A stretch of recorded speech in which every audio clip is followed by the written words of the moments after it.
2 रुपए का शेयर सस्ता होता है और 2000 रुपए का शेयर महंगा।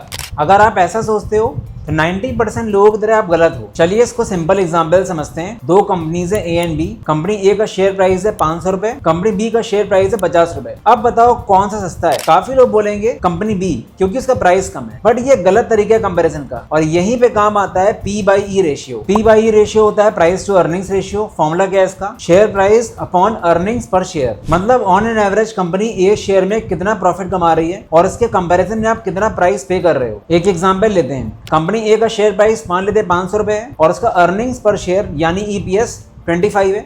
तो P/E रेशियो क्या आ गया? 500/25, 20 आ गया। कंपनी बी का शेयर प्राइस 50 मान लिया हमने और कंपनी बी का EPS मान लिया 1 अर्निंग्स पर शेयर।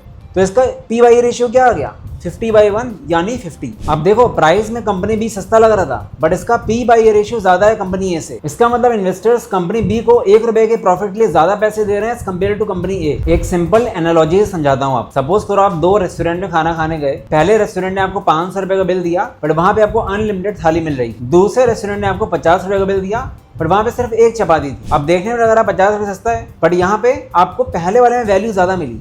बिल्कुल यही चीज P/E रेशियो भी बताती है। हाई PE मार्केट को लगता है कि ये कंपनी आगे जाके तेजी से ग्रो करेगी, इसलिए इन्वेस्टर्स इसके प्रॉफिट के अगेंस्ट ज्यादा प्राइस पे कर रहे हैं। लो PE मतलब या तो कंपनी अंडर वैल्यूड है या इसकी ग्रोथ स्लो होगी। दोनों चीजें हो सकती हैं, तो एक ही चीज को देखकर डिसीजन मत लेना। तो अगली बार कोई बोले ये स्टॉक सस्ता है तो उससे PE रेशियो पूछ लेना। इसी तरह की कंसेप्चुअल फाइनेंस वीडियोस इंग्लिश में समझने के लिए पेज को फॉलो जरूर कर लेना।